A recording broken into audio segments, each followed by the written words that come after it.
શું મારા અંડાશયમાંથી સ્ત્રીબીજ છૂટું પડે છે? વખતે માઇનર લોઅર પાર્ટ ઓફ એબ્ડોમનમાં પેઇન થતું હોય છે. કેવી રીતે જાણી શકાય તો કે આજે મારામાં ઓવ્યુલેશન થયું કે નહીં?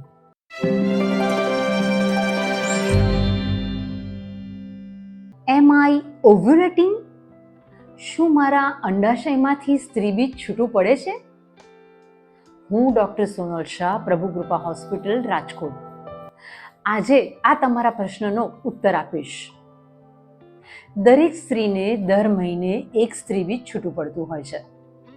જો એ સારી ક્વોલિટીનું છૂટું પડે છે તો તેમાંથી પ્રેગ્નન્સીમાં કન્વર્ઝન થઈ જતું હોય છે. સામાન્ય રીતે જો સ્ત્રીમાં ખૂબ જ રેગ્યુલર મેન્સ્ટ્રુઅલ સાયકલ હોય તો તેની સાયકલમાંથી 14 દિવસ બાદ કરો અને જે દિવસ આવે તે તેનો ડે ઓફ ઓવ્યુલેશન કહી શકાય. એટલે કે જો તમારા માસિક સાયકલ 28 દિવસની છે તો 28 - 14 = 14, એટલે કે 14મો દિવસ તે તમારો ઓવ્યુલેશન ડે છે. કેવી રીતે જાણી શકાય તો કે આજે મારામાં ઓવ્યુલેશન થયું કે નહીં? તો તેના માટે બે પ્રકારના ટેસ્ટ છે.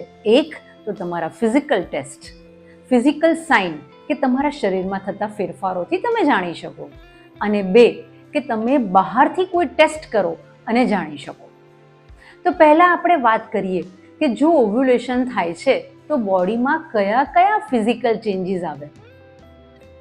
Physical changes number 1, cervical mucus, એટલે કે નીચેથી સ્ત્રીઓને આવતું પાણી તે પહેલાં પતલું હોય છે, ઓવ્યુલેશન થયા પછીથી તે જાડું અને સ્ટીકી બની જાય છે. તે બતાવે છે કે તેનામાં ઓવ્યુલેશન થયું છે.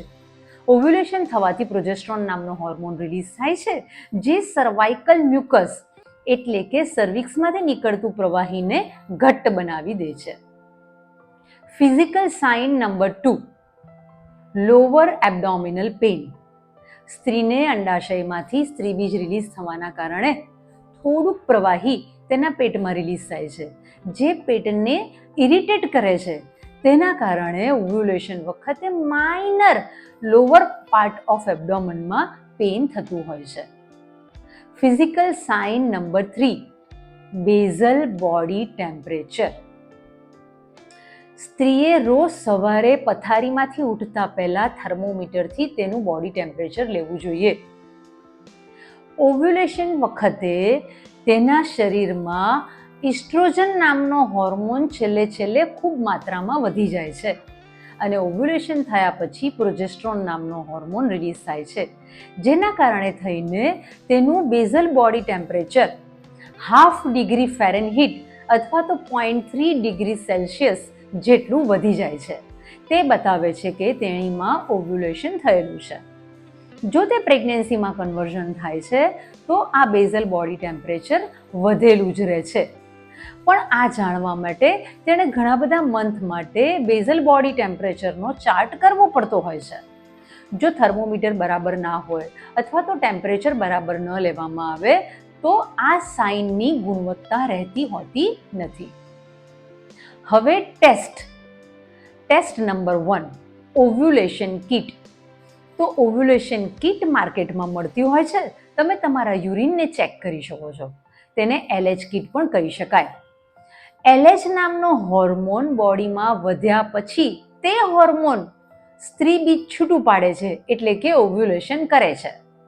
જ્યારે તમારા યુરિનમાં LH ટેસ્ટ પોઝિટિવ આવે તો તેના 36 hours પછી ઓવ્યુલેશન થશે તેમ કહી શકાય. પરંતુ આ ટેસ્ટ એ લોકોમાં જ સફળ નીવડે છે જે લોકોને રેગ્યુલર સાયકલ હોય છે. અનિયમિત માસિક અને PCOD વાળા દર્દીઓમાં આ ટેસ્ટ વધારે ગુણવત્તા ધરાવતો નથી. ટેસ્ટ નંબર 2, સોનોગ્રાફી સૌથી ઓથેન્ટિક રિઝલ્ટ આપી શકે છે. સોનોગ્રાફીમાં તમે મોનિટર કરી શકો છો કે સ્ત્રીબીજની આ સાઇઝ હતી અને હવે આ સ્ત્રીબીજ રપ્ચર થઈ ગયું છે, એટલે કે રિલીઝ થઈ ગયું છે. તે સોનોગ્રાફીમાં સારી રીતે આપણે જાણી શકીએ છીએ. અને છેલ્લો ટેસ્ટ, સિરમ પ્રોજેસ્ટ્રોન, એ પણ મોસ્ટ ઓથેન્ટિક ટેસ્ટ છે. ઓવ્યુલેશન થયા પછી સ્ત્રીઓમાં પ્રોજેસ્ટ્રોનનું લેવલ વધે છે, જેનાથી સંપૂર્ણપણે કહી શકાય કે તેણીમાં ઓવ્યુલેશન થયેલું છે. તો આ બધી જાણકારી તમને ખૂબ જ ઉપયોગી નીવડશે. Thank you.